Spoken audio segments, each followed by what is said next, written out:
Ok les gars, on se retrouve semaine 2 pour atteindre les 2000 € de bénéfices par mois avec les marchés oubliés. Et aujourd'hui, j'ai reçu une commande fournisseur d'articles nichés qu'on va ouvrir juste après.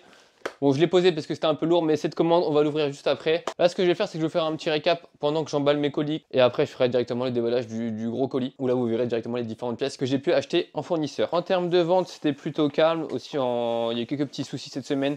J'ai notamment été bloqué par Vinted. Bon, je vais mettre ma casquette pour pouvoir filmer quelques plans pour Instagram et TikTok. Hop. Alors, nous avons ce blazer là que j'ai vendu 110 € et que j'avais acheté dans les 50 €. Dans tous les cas, je vous mettrai des screens. C'est un blazer femme taille unique, du coup, avec effet très oversize. Et il est vraiment parti très rapidement. Je pense qu'il est vraiment parti en 3 heures. Souvent, quand ça part en 3 heures, c'est que derrière, vous pouvez mettre 10-20 € plus cher. Ensuite, nous avons un pantalon Nicoli. Hop, vous voyez le modèle. Bon, ça, c'est une petite niche. C'est pas non plus des gros prix de vente. Je crois que j'ai dû le vendre dans les 39 €. C'est pareil, il est parti assez rapidement, il y a une bonne demande. Après, pour autant, les prix de vente ne sont pas super élevés. Mais ce qui est intéressant, c'est qu'il y a quand même pas mal de volume sur Vinted. Du coup, vous pouvez les sourcer assez facilement. Et après, au niveau du prix d'achat, j'ai oublié, je l'ai acheté combien. Je vous montrerai directement en screen. Nous avons maintenant un pantalon un peu plus niché, jean évasé. Comme je vous avais dit, les coupes évasées sont super recherchées. Du coup, je vous invite à les faire et à mettre en place la méthode que je vous ai expliquée la semaine dernière. Du coup, pour trouver des articles intéressants. Celui-ci, le prix d'achat, je m'en souviens plus, le prix de vente, je suis dans les 70 €. Du coup, pour un jean, 70 €, c'est un bon prix de vente. Après, du coup, au niveau de la rapidité de vente, je pense qu'il a duré quand même une petite semaine, parce qu'il y avait quand même un petit défaut, qui fait que derrière, quand il y a un défaut, c'est moins liquide, et tu le fais partir moins cher. Et pour terminer, on a un beau pull American Vintage, comme d'habitude les matières bien recherchées de cette marque, qui est parti également super vite. Il a dû partir dans la journée. Je l'ai vendu à 54 je crois. Lui dans mes souvenirs je l'avais acheté je crois 9 €. Je vous mettrai le screen pour pas dire de bêtises. Bon on est parti pour aller déposer les colis, en récupérer et juste après je vous fais l'opening. Je viens de recevoir, ce que je viens d'aller retirer au point relais. Donc j'ai retiré tous ces colis là. Je les aurais bien ouverts en vidéo, mais là ça risque d'être un peu long. L'idée c'est qu'on va ouvrir ensemble une commande fournisseur d'articles nichés. Il y a du luxe, il y a du semi-luxe. Ça m'a coûté à peu près dans les 1700 €. Il y a un peu de concurrentiel, vous verrez, ça va être pas mal. Ok, du coup voilà le carton, on va l'ouvrir ensemble et on va découvrir ensemble. Parce que j'ai moi-même oublié ce que j'ai pris déjà comme type de pièce. Qu'est-ce qu'on a? En tout premier, sac Arc'teryx. Nous avons également un trench Burberry London. Blue Label, c'est un Blue Label, du coup en taille 38, taille M. Avec ceinture, etc. C'est parfait. Nous avons également un Sweet CP Company. Bleu marine. Bon, ça rend un peu clair à la caméra. Mais c'est pas le cas. Un Stone Island. Donc c'est les modèles full black. Ensuite, on a du t-shirt Supreme. On a juste aussi, donc on a un Sweet Stussy. Juste aussi blanc. Alors, on va retrouver du coup une veste CP Company. Hop. Je me recule un peu afin que vous la voyez bien. Là, on a quoi comme? On a une veste Arc'teryx. Hop. Petite veste doudoune un peu matelassée. Il y a un petit défaut là. Nous avons une sacoche Louis Vuitton. Une belle sacoche LV. Hop. Un sac du coup Oakley Technique. Nous avons un autre sac. Un petit sac LV. Alors nous avons également d'autres sacs Arc'teryx. Hop, des sacs techniques. Le même modèle juste ici. Un autre sac Oakley. Une pochette Vivienne Westwood. Bon, un peu space le modèle, mais pourquoi pas. Une veste Arc'teryx. Une belle veste Arc'teryx, très belle. Taille S homme. Nous avons également alors une petite sacoche CP Company. Donc la veste Burberry avec un petit logo en bas. Une autre veste Burberry. Donc celle-ci c'est une réversible, j'ai bien l'impression. Le réversible, elle se met des deux côtés. Elle est vraiment clean. Nous avons du Evisu. Ensuite un Sweat Supreme. Hop. Du coup une petite pochette Miu Miu. Et pour terminer, c'est une écharpe Vivienne Westwood. J'ai bien l'impression que c'est le cas. Ok, du coup, petit récap de la commande. Du coup, je l'ai mis ici parce que j'ai pas d'autre place dans ma salle achat-revente. Du coup, Dune Arc'teryx, Sweet Stussy, Deux vestes Burberry. Là, je crois que c'est un Stone Island Supreme. Il y a quelques sweats ci. Derrière, on a un trench coat, une écharpe Vivienne Westwood. Il y a deux Evisu, deux items maroquinerie de LV. Du coup, on a une veste CP Company, une veste Arc'teryx, il y a une veste Burberry derrière. Et du coup, quelques sacs techniques, du coup, Oakley et Arc'teryx. Du coup, dans l'ensemble, c'est correct. Après, il y a quelques petites pièces qui ont des défauts. Il y a une doudoune Arc'teryx là qui a pas mal de défauts. Ça va être un peu relou. Mais sinon, en général, les pièces sont très clean. Du coup, très content de la commande en question. J'oublie, j'ai une petite pochette aussi Miu Miu. Bon, en vrai, j'aurais bien voulu vous déballer le colis, mais en fait, la vidéo sera beaucoup trop longue. Du coup, juste avec la commande fournisseur, je pense que vous avez pas mal de contenu sur l'achat-revente. Là, les colis derrière moi, je les ferai pas juste en vidéo. Ok, on se retrouve maintenant derrière le PC pour vous montrer un peu les chiffres de la semaine. Donc cette semaine, j'ai également ajouté la data panier moyen à l'achat et panier moyen à la vente afin que vous ayez à peu près une idée des paniers moyens, que ce soit à l'achat ou à la vente, de mes pièces. Donc il faut savoir que le 12-13, j'ai été banni, bloqué de Vinted. Pour quelle raison? Parce que j'ai utilisé une extension pour envoyer des messages au like. C'est en fait quand une personne like votre article, ça envoie automatiquement un message pour inciter la personne à passer à l'achat. C'était un ban de 2 jours, du coup ça va, c'est tranquille. Juste maintenant, pour éviter ça, ce que je vais faire, c'est que je vais complètement arrêter toutes les extensions que j'utilisais, même pour planifier mes publications. Ce que je vais faire, c'est que maintenant je vais tout faire à la main. Donc c'était entre le 11 et le 13, du coup le 11, 12, 13, j'étais bloqué de Vinted. Heureusement j'ai deux comptes sur lesquels je fais le challenge, ce qui m'a permis quand même de vendre un minimum, mais c'est quand même bête d'être bloqué dans cette lancée. Mais c'est pas grave, c'est comme ça, c'est le jeu, et au pire ça rajoute un peu de challenge. Mais du coup, en total achat cette semaine, on est sur du 2000 €. Donc on voit que c'était, je crois, jeudi ou mercredi, j'ai pas mal acheté, et également dimanche, quand j'ai repris, j'ai été débanni du bot. En panier moyen à l'achat, je suis à peu près à 42 €. Du coup, 40 € c'est quand même assez élevé, parce que du coup, on va chercher des paniers moyens à la vente beaucoup plus élevés. On va essayer de viser les 80-90 €. En termes de chiffre d'affaires, on est plus élevé que la semaine dernière, mais la semaine dernière, on a fait des chiffres plus intéressants, parce qu'on a fait que sur 3 jours, et là, on est quand même sur 7 jours. Du coup, on voit que le blocage Vinted a quand même mis un coup à l'activité, mais en tous les cas, c'est pas grave, on rattrapera sur les semaines d'après.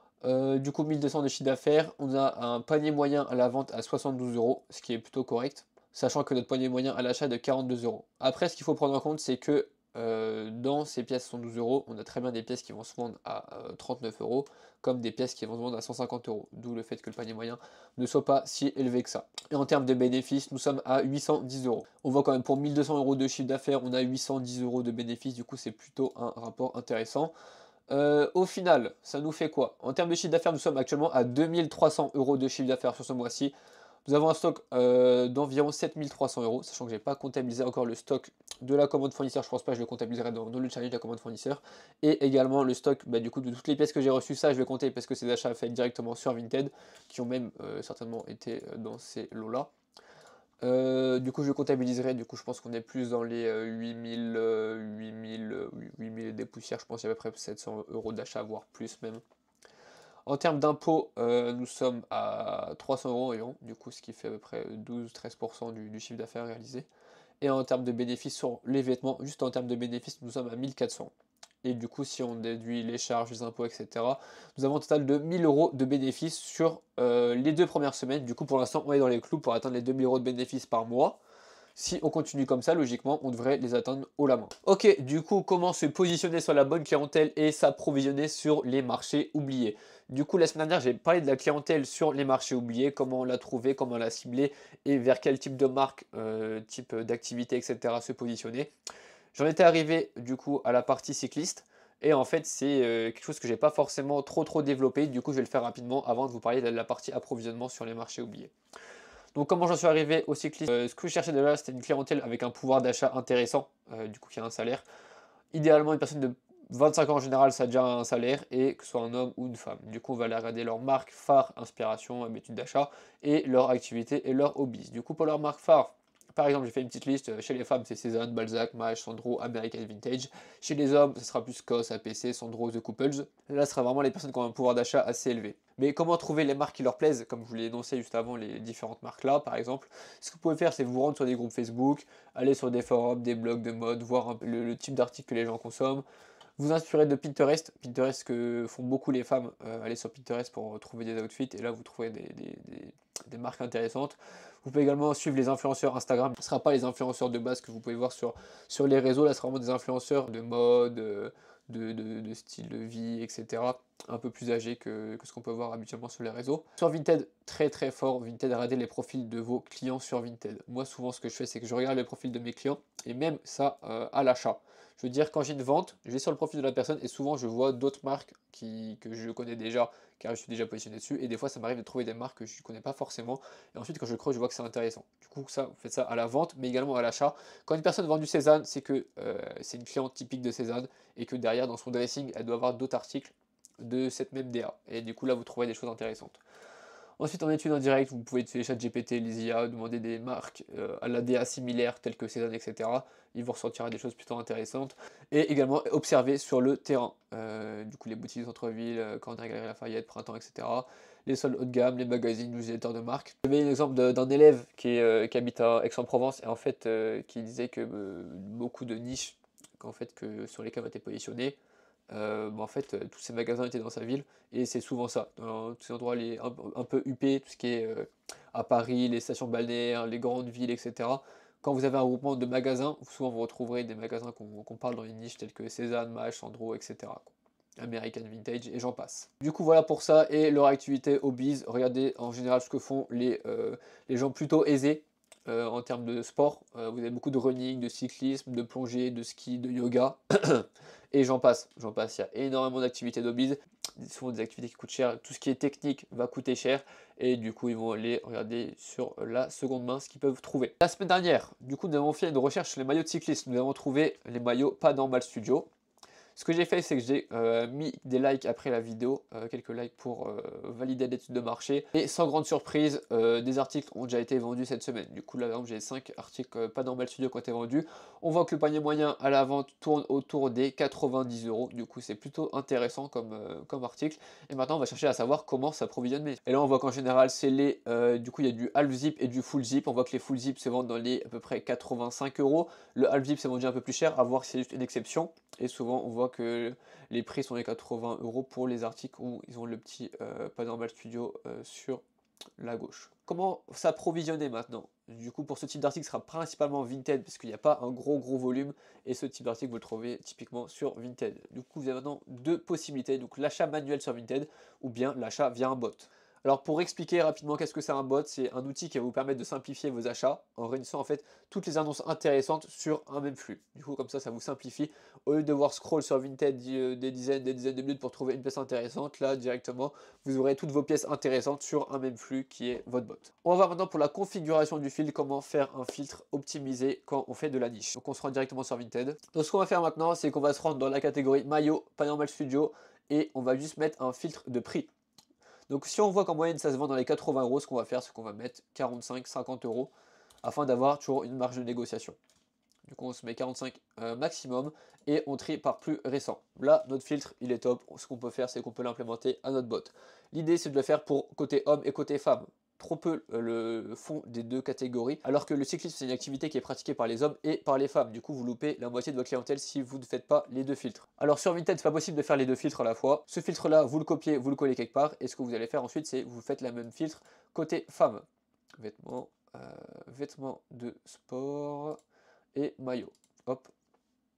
Et là c'est pareil, du coup ce qu'on fait c'est qu'on garde ce filtre là et on va le coller sur notre bot. Du coup pour l'exemple du bot, ce que je vais faire c'est que je vais vous montrer directement sur le Discord que j'ai. Du coup c'est un Discord achat-revente où je partage des niches et je mets gratuitement à disposition un bot. Donc si vous voulez le lien, juste envoyez-moi un message sur Instagram, je vous enverrai le lien directement pour que vous puissiez le rejoindre ensuite. Donc quand vous allez rejoindre le Discord, vous arriverez sur la page qui est Ticket Rôle.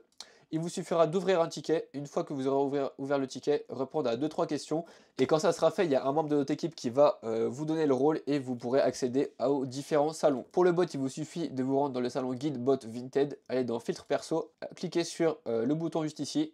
Vous aurez maintenant la possibilité d'ajouter un filtre Vinted. Donc vous mettez le filtre qu'on a fait précédemment juste ici et vous mettez le nom du filtre. Du coup, là, on va mettre maillot Pas Normal Studio Femme, parce que là c'est le filtre femme, et vous faites la même chose pour le filtre homme. Ensuite vous faites envoyer, et là vous verrez que le filtre a été ajouté avec succès, et dès qu'il y aura une annonce qui correspondra à votre filtre, vous recevrez directement un message en privé sur votre Discord. Donc voilà un peu pour la vidéo du jour, j'espère qu'elle vous aura bien aidé. Si vous avez des idées pour les prochaines vidéos, les prochaines thématiques que vous verrez que j'aborde durant la vidéo, n'hésitez pas. Et sinon on se retrouve la semaine prochaine pour le 3e épisode pour faire le bilan de la semaine 3 du challenge.